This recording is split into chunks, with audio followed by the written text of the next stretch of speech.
What is going on, everybody? Welcome back to another episode of the Work the Crowd podcast. I am one of your hosts, Douglas Harden. As always, I'm here with Jacob Klucas, aka Coach J. Today is going to be mostly talking about college football, mainly Lane Kiffin, and then we'll talk about some NFL stuff as well. So let's go ahead and just let's get right into it. Real quick, for those that don't know, we are live on my Twitch account, Coach JTV, and then my Facebook account as well.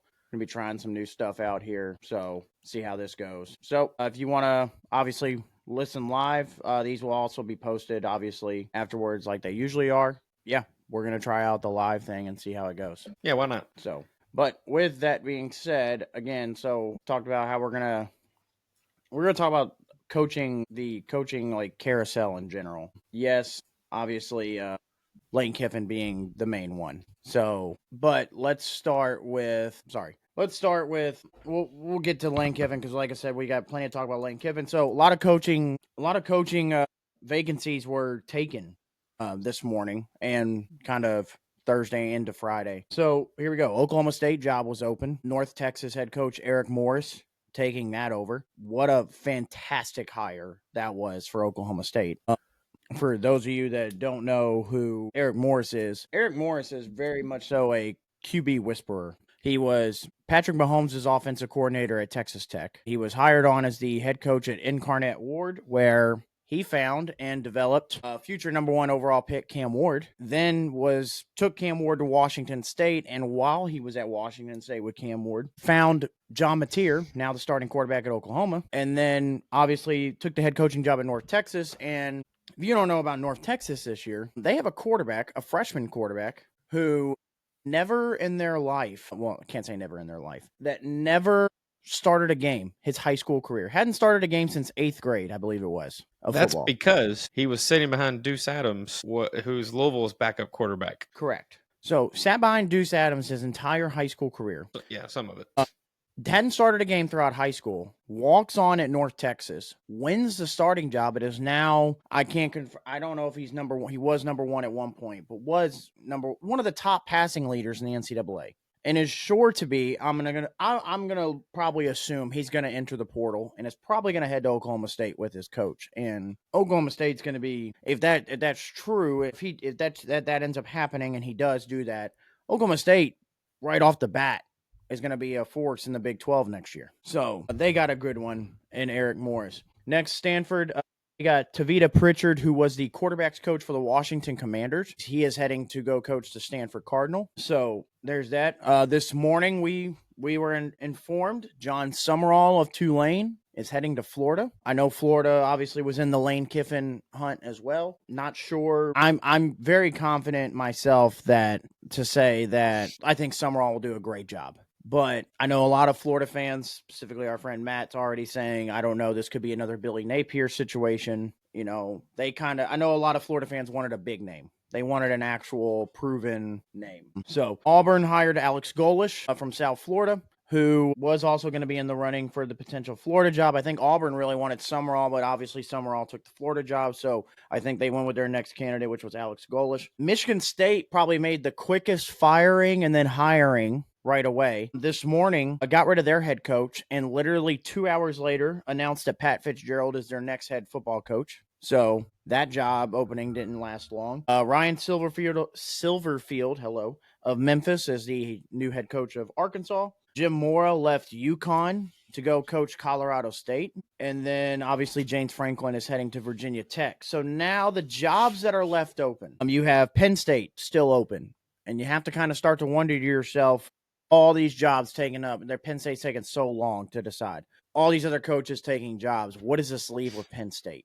Coastal Carolina's open. Memphis obviously now open with Silverfield heading to Arkansas. UConn open with Mora heading to Colorado State.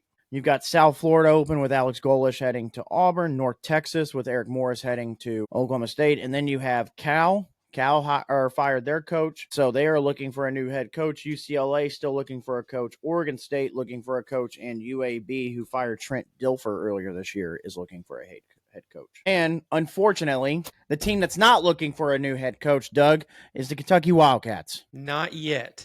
We're not 100% on that yet. I just don't understand it. The problem with that is that they don't want to pay that $38 million buyout, man. It's too much money. I think you could find people that would pay that. There was a boost now, a donor. I say not a booster. Sorry, a donor that did come out and say that he would donate. I think it was $2 or $3 million to the Kentucky NIL football fund but the conditions were Stoops had to be gone and Mitch Barnhart had to be fired as AD at Kentucky. I don't think the board was going to get rid of Barnhart, but I mean, with him not firing Stoops, I think he's going to start to get questioned a lot more, and we'll end up seeing how Pope ends up working out. Fully. I'm just telling you, I think if they keep Stoops next year, you're going to see fans. They're already going to refuse to go to games. They're going to make this a big ordeal for Barnhart. All right, and then obviously the icing on the cake, the finale of head coaches, the vacancies. Lane Kiffin is officially heading to LSU. One could say that he was kind of holding Ole Miss hostage a little bit. Oh, he definitely was. Trying to hold out to allow him to coach the playoffs, which I said last week. Personally, I know you felt different. I said last week I feel like they should allow him to coach the playoffs. And another part of that, why? Apparently, it was the players themselves went to the AD and was like, we want Kiffin to finish the season. So again, kind of like what I was alluding to last week, I understand the AD's perspective and why you want to do it, but you're hurting the kids at the end of the day. Yeah, but the kids, especially nowadays with NIL, the kids have to see that this is a business. And the way Kiffin started handling this was already poor to begin with. And the way he basically held them hostage now, I'm telling Kiffin, kick fucking rocks, dude. Just leave. We don't have time for this. We're also not going to the SEC championship. Just this is what's ended it all at that last night at that game that Alabama won. But that's why he waited that long, I think. But after that, before that, I would have told him just kick rocks. You knew he was leaving. That he would have signed an extension weeks before that. Honestly, they held him. They held on longer than I think they should have. To be honest. I will say as well, I think the only way this backfires on the AD as far as not letting Kiffin coach in the playoffs is I don't think they will, because I think the players obviously want to play. But if a bunch of these starters and players decide we're not going to play, we're going to enter the portal and not play and focus on next year, that's what could backfire on Ole Miss. Well, here's what hurt him, and Lane Kiffin hurt them doing this, is that if he knew he was leaving, which I'm going to say 95% did weeks ago, all these coaches are gone. All these good coaches are already somewhere else. If this is a top job network company or, business you're running, if you want talent and there's a short timeline, you have to get rid of the guy that's in there now and get someone good. Now John Summerall is gone. North Texas coach is gone.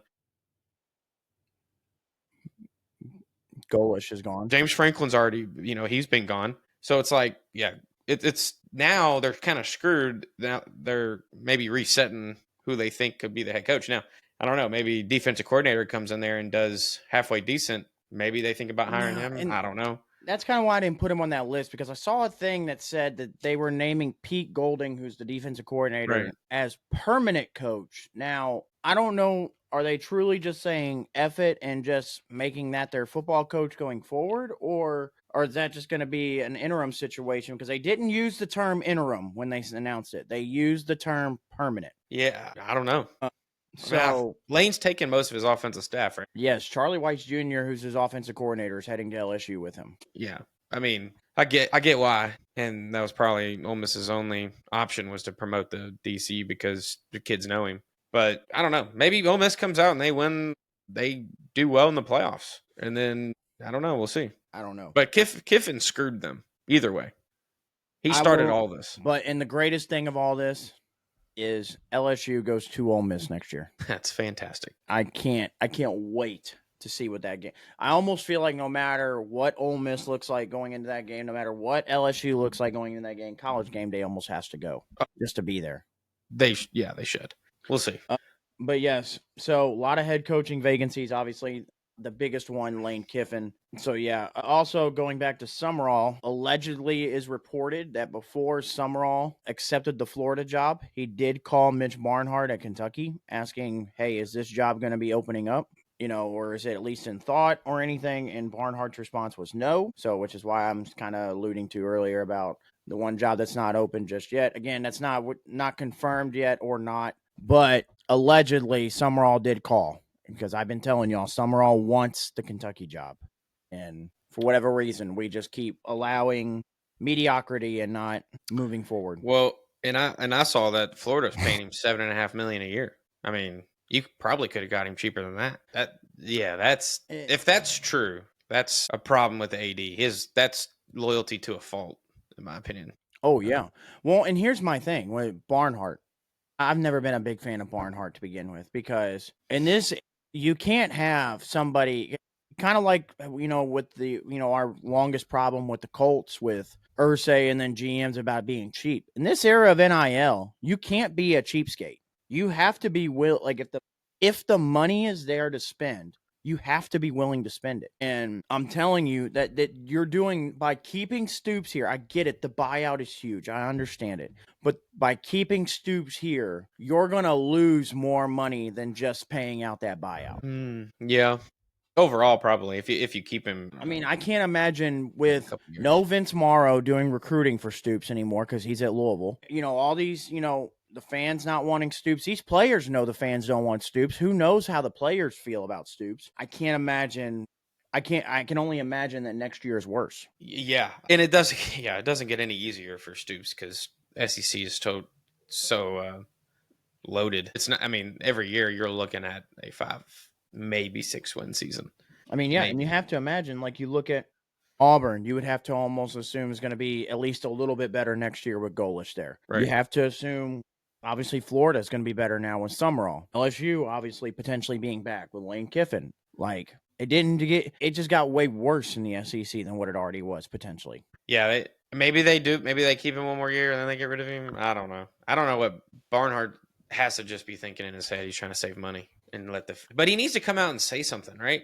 Like make an announcement and say, "Look, we're riding with our coach. I need the fans to be behind this if you can." I mean, something like that. I don't know why he's not done that. Here would be my best comparison, and I'm not saying that Kentucky is on the level of this school, but this would be my best comparison for it. Texas A&M for a long time. Now, obviously, they're a more high-profiled school, but for a long time was known for finishing 7-5, 8-4. Right around there, even though they were pulling in 5-star recruits, they're pulling in talent, but just could not get over that hump. And that was even under Jimbo. And the school in general decided, all right, get rid of Jimbo, get rid of the AD, and let's just start over. Now that AD went to LSU and did the exact same thing he did at A&M with Brian Kelly and got kicked to the curb for it.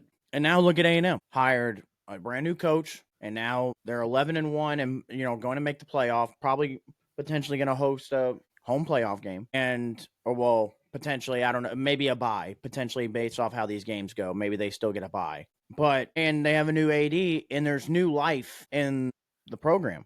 Specifically football. I think you just gotta, as a president of the university or something, somebody's gonna have to make the ultimate decision. It can't just, because you keep leaving it up to Barnhart, he's gonna keep bringing Stoops back, and eventually somebody of a higher power has got to step up and just say, listen, I get it, we're not a perennial powerhouse football school, but we are a good sports school overall. Let's change our narrative and let's just start over. Yeah, to add to that on Kentucky side of things, if Pope has a bad year this year, in the SEC, you very well actually could see Barnhart get fired. Yeah, and especially if he decides, I think it wouldn't happen until next football season, because let's just say in this scenario, they decide that they're going to keep Stoops. And then let's just say, based on what we've seen so far from Kentucky basketball, it doesn't go great like it is so far. So we have a down year in basketball.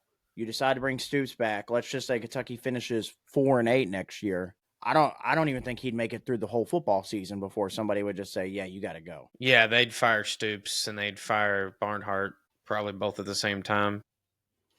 No. I don't know, man.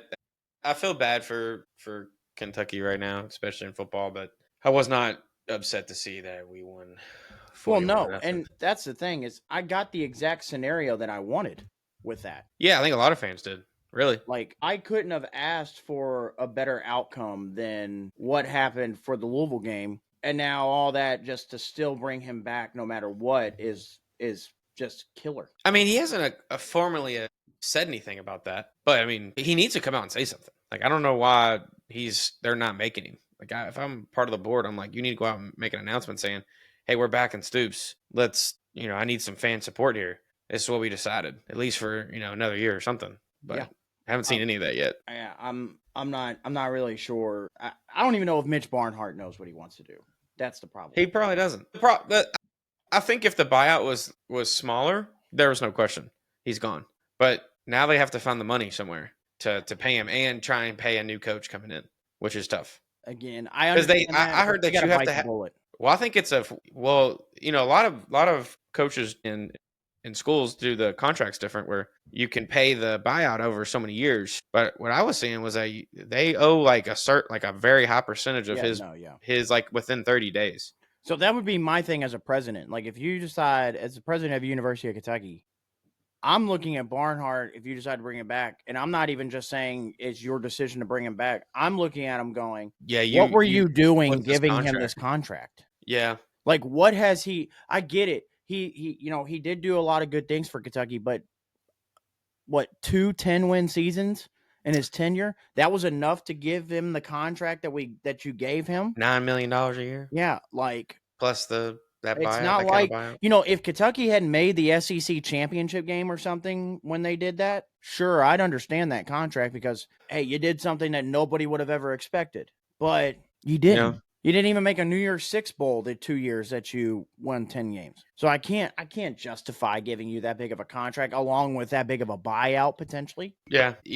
Now, with that kind of buyout, it did seem like maybe now Barnhart kind of screwed himself almost on this, but the money has to come from somewhere. It's always comes down to the money. The problem is when he won the 10 games, they just lived in the moment and just like, oh my God, we won 10 games. We're going to do it again next year. And that was never going to be the case. I think once the teams were leaving other conferences to come to the SEC, I think they had to have known that it was going to get worse. And then also to add on to that, you add on NIL and the transfer portal on top of that as well. So it almost seems like a bad, perfect storm for Kentucky football. The worst of storms. But yeah. Anyways, I'm going to take my little moment right now. We're back, baby. The Gold Pants belong where they are back where they belong. Ohio State dominating win yesterday over Michigan. Did you really expect anything less? I know they've lost a couple years, was it 4 years in a row? Brother, in that rivalry, I don't know what to expect. Is the problem. I don't know. I feel like this year was kind of a given, if I was being honest. But it is, rivalry games are tough. But I think this just goes to show that Ohio State's really, really good. Well, yeah. Like even in that rivalry game, you can beat your team like that, your rival like that. That's pretty good. And next week's Big Ten championship game is going to be phenomenal.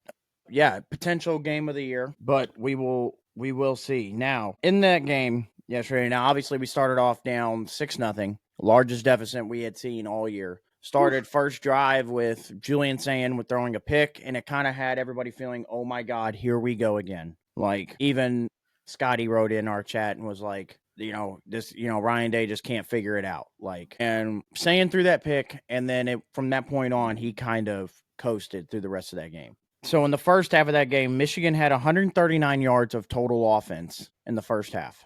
In the second half, they had 24 yards of total offense. Jeez. They finished, obviously, scoring kicking another field goal, scoring 9 points, finishing the year with the highest point total that the Matt Patricia defense gave up all year was 16, and that was to Illinois. And their point total as a defense was under 100 this year. Yeah, I don't know what Matt Patricia's done with the defense, but whatever he did was working, and it's working. We're literally seeing the New England Patriots defense. Okay, yeah. I mean, you're literally seeing those Super Bowl defenses that Brady had. This is what we're seeing. And it helps, obviously, when you have players like Caleb Downs and Arvell Reese, who are both going to be top 5, top 10 picks in the NFL draft. You've got Caden McDonald, who's going to be a first-round draft pick as a defensive lineman. Sonny Styles, who's going to be a first-round draft pick as a linebacker. You've got Jermaine Matthews and Davison Igbinoso, who's probably going to be a round anywhere between 1 and 2 for, draft pick.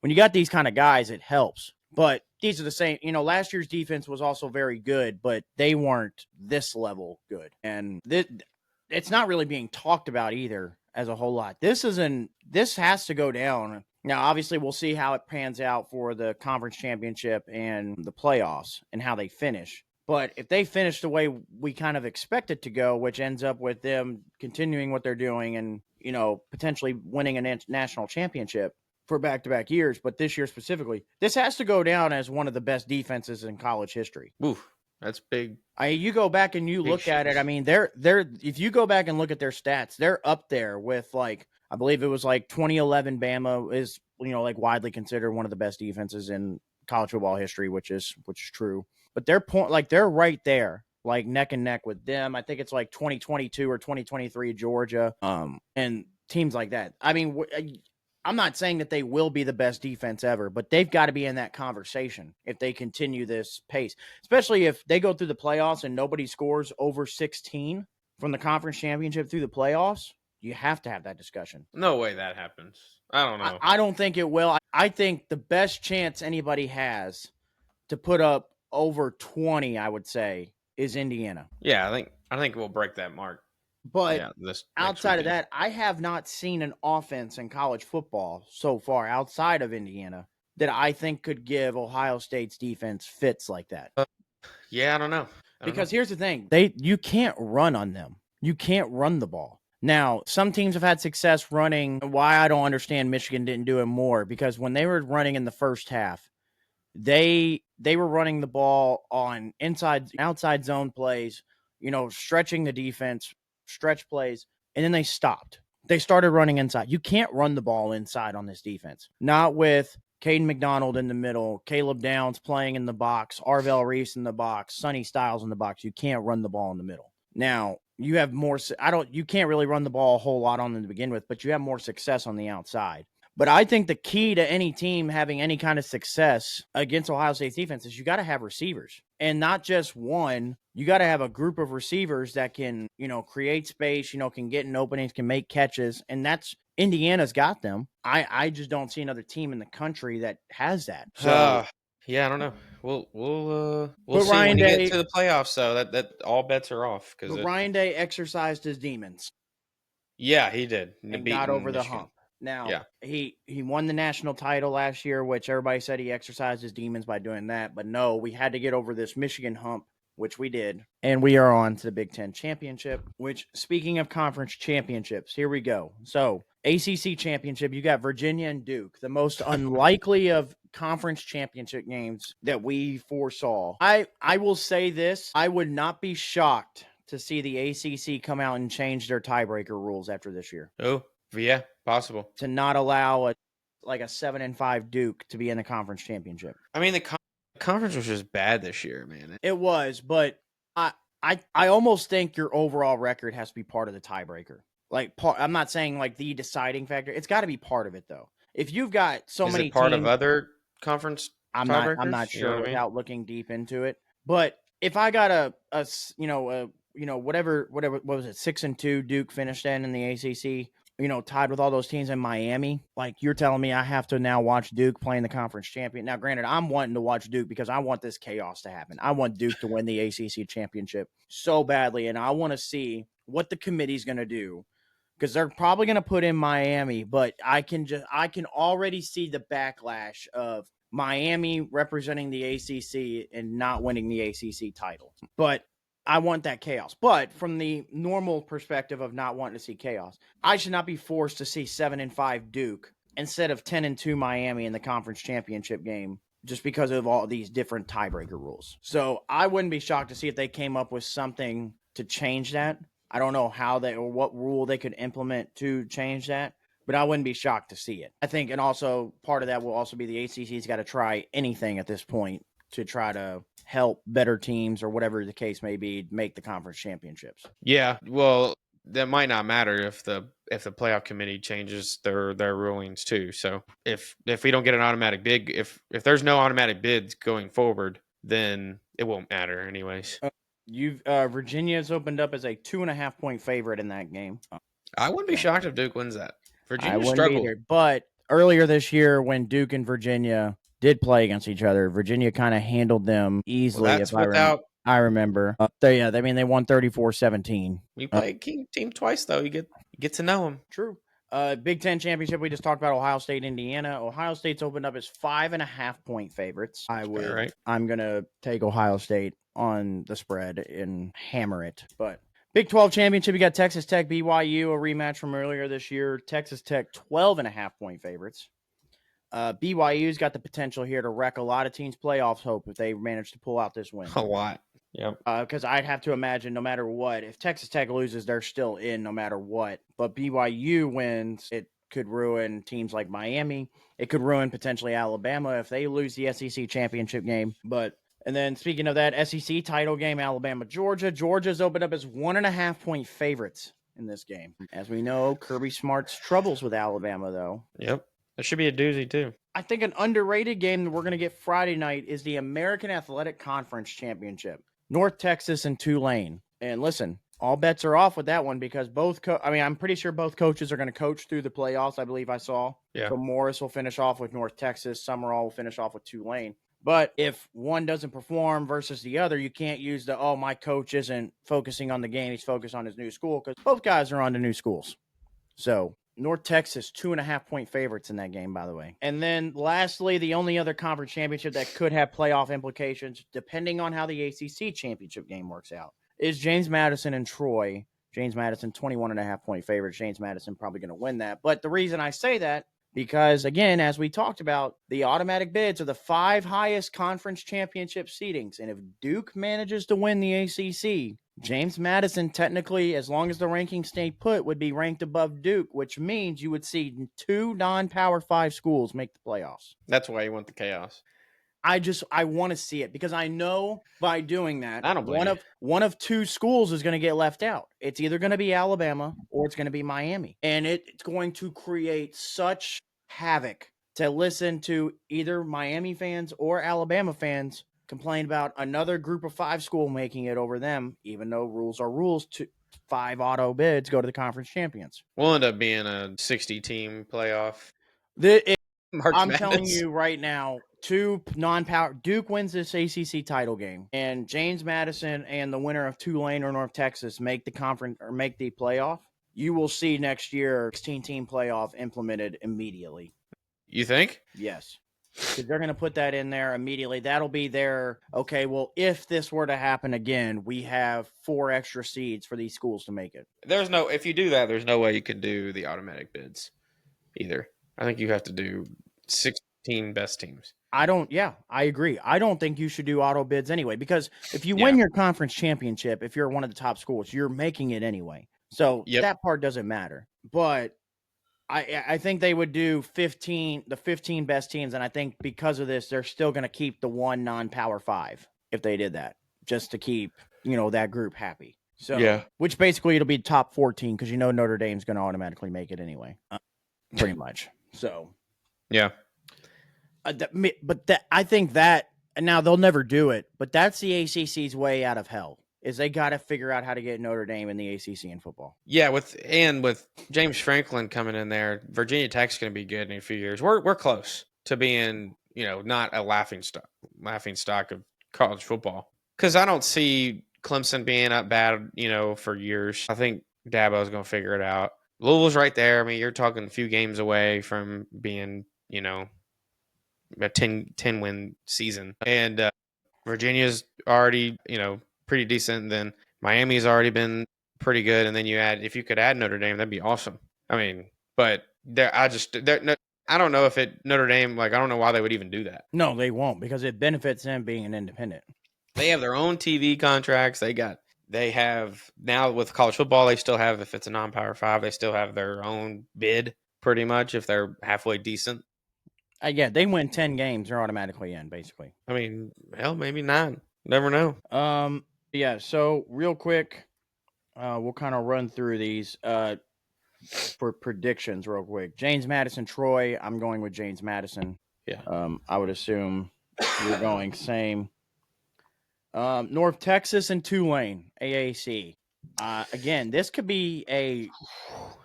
very easily be a 55-48 type game. Yeah. a shootout. But I'll tell you what, I love John Summerall and all, but something about this North Texas story with Drew Mestamaker and Eric Morris, I think North Texas pulls it out. Yeah, I think I'm leaning more North Texas too, honestly. So we'll see how this ACC game goes to see if that James Madison is able to sneak in here. But let's go to it. Virginia Duke. I'm going Duke. Are you picking Duke for the chaos? Oh, absolutely. I think Virginia knows they have more to lose in this Duke really has situation. nothing to lose in this game. Yeah, Duke's like, we shouldn't even be here. Even if they win, they're not going to the playoffs. So they don't have, and if they lose, so be it. Like you said, they're not supposed to be there. So they have nothing to, they have nothing to lose. Virginia has everything to lose. Duke has nothing to lose and nothing to gain. When you play a team that has nothing to lose, they're dangerous. I'm telling you. It's been a story for years in any sport. So I'm going Duke. All right. I think I'm going to lean with you. I was leaning Virginia, but I think I'm going to lean Duke as well now. Let's go Big 12 championship. Texas Tech, BYU. I don't think BYU is going to get shut out again, but I am going to go Texas Tech. I'm also going Texas Tech. They're playing really well. SEC title game. Here we go. Bama, Georgia. Now, I know the easy route would be to go Alabama because Kirby's, issues with playing against Alabama here recently. But here's my only thing, and this is why I'm kind of going back and forth on it. Alabama's not playing its best football right now. Especially offensively. And Georgia, granted they didn't play great against Georgia Tech, but they kind of started to find their stride at the end of the season. Yes, and Georgia Tech's a good team. Haynes King's tough to deal with. So I think I'm going Georgia. I don't know, because I almost still want to ride with the. I don't get what it is. I don't know what it is when it comes to Kirby playing Alabama. I don't know if it's what it is. And if I narrowed it down to just quarterback play, I think Ty Simpson's better than Gunnar Stockton. Yes, but Gunnar Stockton's proven a lot to me this year, and Gunnar's a gamer. He's not. So's Ty Simpson though. I'm betting because of how they're playing right now. I think I have to go Georgia. That's really my only reason. The way I saw, I know Alabama and Auburn's a rivalry game. Anything's possible, really, but they struggled against Auburn. And I know Auburn has a good defense, but interim coach, they still struggled against them. And then when you're going against Kirby Smart's defense, which is going to be next level, in my opinion, they're still better defense than Auburn. As long as Georgia's able to run the ball, I don't think they have any problem winning, honestly. All right. So I'm going Georgia. Game of the weekend, Ohio State, Indiana. We already know where I'm leaning. Now, I will say this, though. No matter how this game goes, I don't think the ranking should change just the who's 1 or 2. I think even if Indiana loses this game, they should not be moved from that number 2 spot. And then if Indiana beats Ohio State, I don't think Ohio State should drop any farther than 2. Why? Why would they? Because the committee's already said they don't punish people for losing conference championships. So if I'm not punishing them, then maybe If I didn't know they said that, but if they said that, then maybe not. Yeah, they said that last year. They're gonna not punish teams for losing conference championships So that's why I kind of think Alabama's set in stone in the playoffs unless BYU manages to beat Texas Tech. If BYU that beats doesn't make sense though. If they're gonna have an upset, if BYU beats Texas Tech. Well, if BYU beats Texas Tech and Georgia beats Alabama, I think BYU gets in at that 10 seed and Alabama gets out. Yeah, because you can't say that you're not going to use it to hurt, to help hurt a team.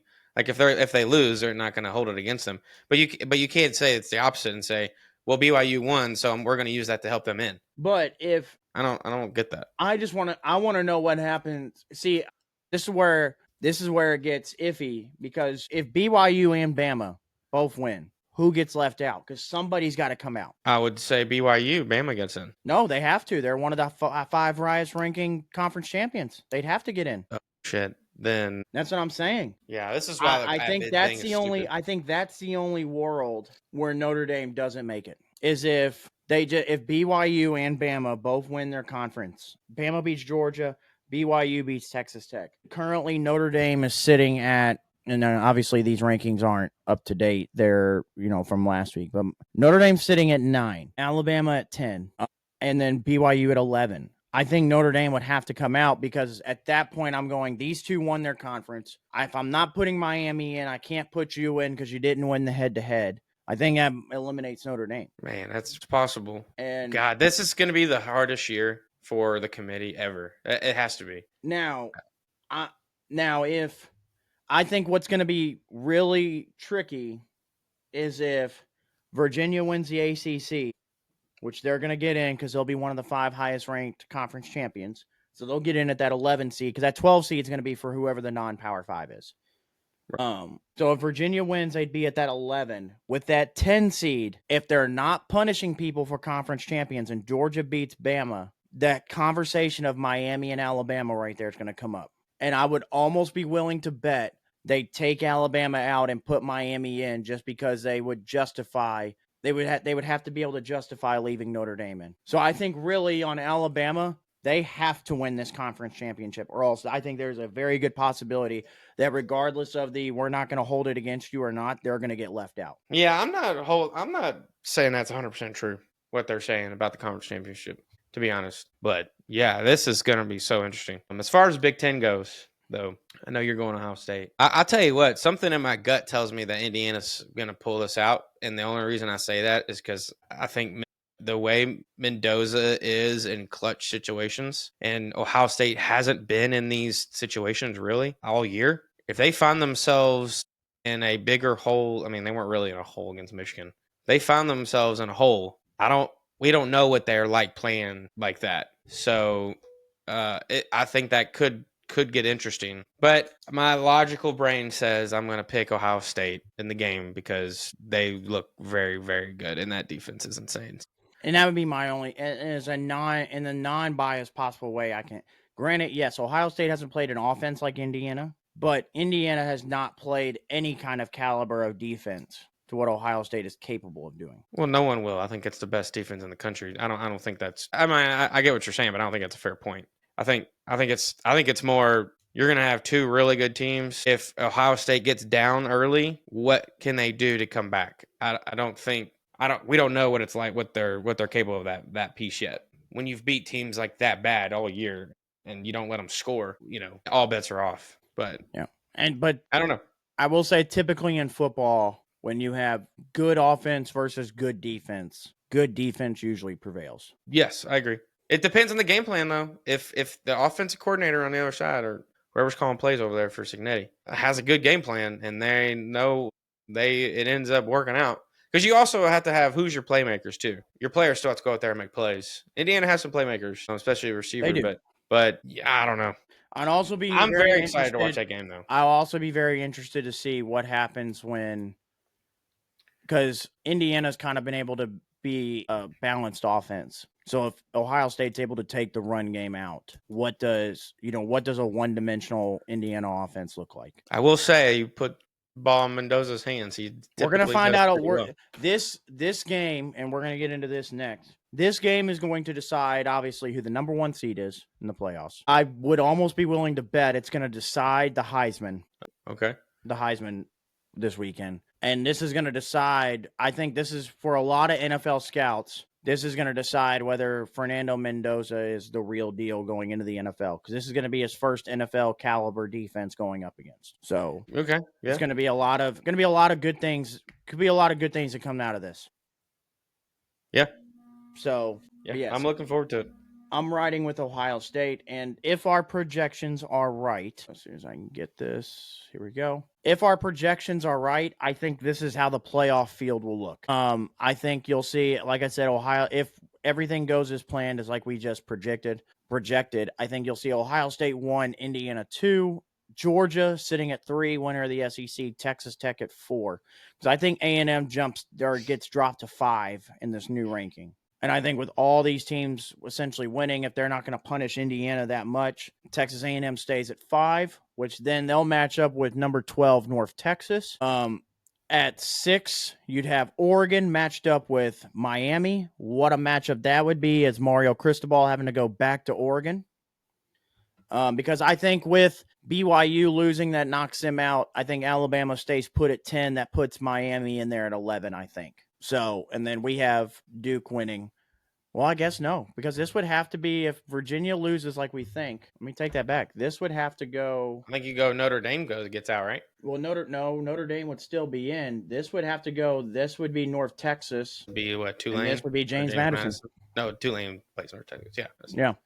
So that's how it would be. So you'd have Oregon matched up with North Texas, A&M matched up with James Madison, rematch of Oklahoma, Alabama over here, and then Ole Miss and Notre Dame, which I think this is the worst scenario for an interim coach to have to be in. No shit. Yeah.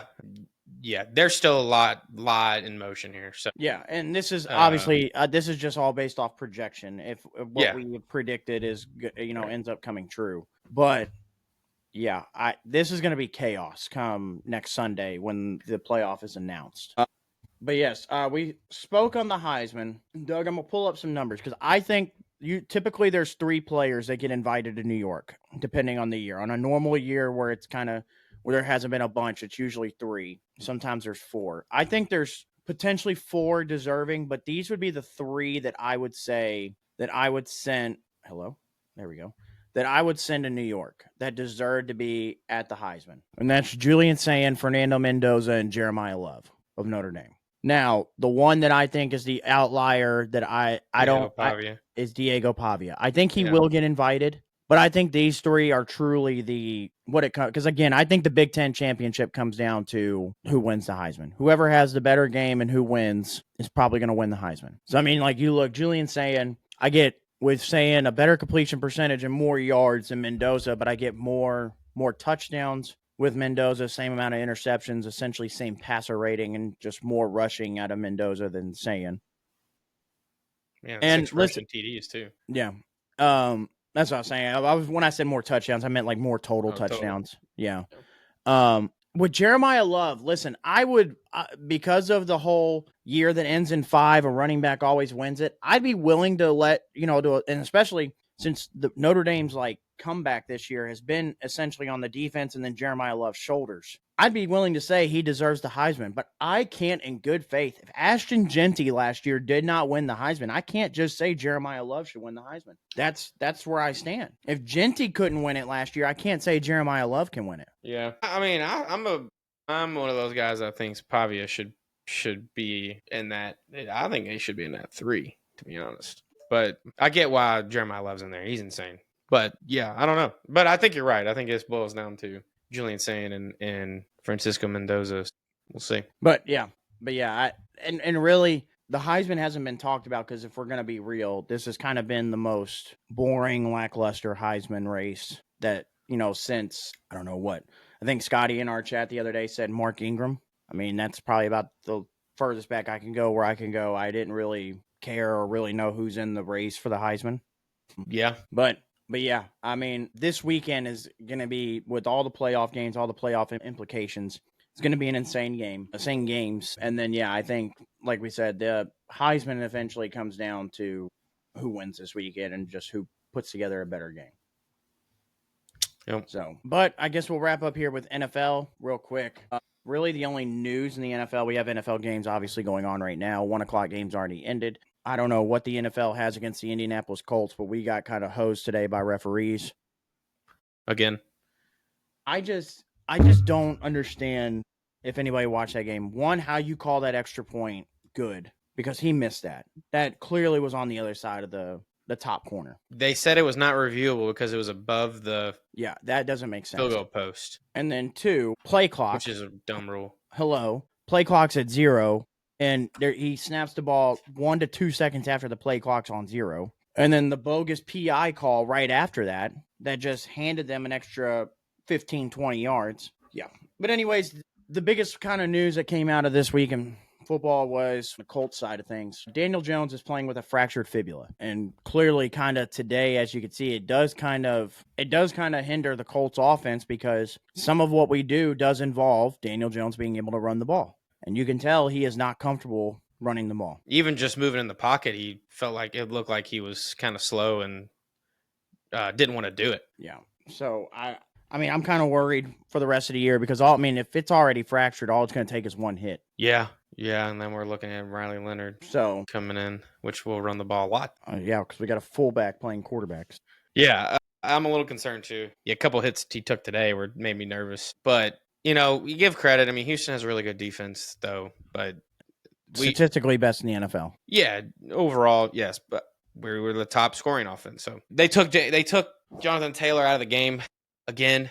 This is the second time in a row that the Chiefs did it last week. This just goes to show if Jonathan Taylor can't get going, our offense will struggle. It's just proven. Now it's back-to-back games. But we had chances to be in this game, and unfortunately, the refs can't control what happens. So yeah, I don't know. Well, I think we split with Houston. I think we can go into Houston and win. To be honest, well, I know they played the Titans, but they looked pretty good today.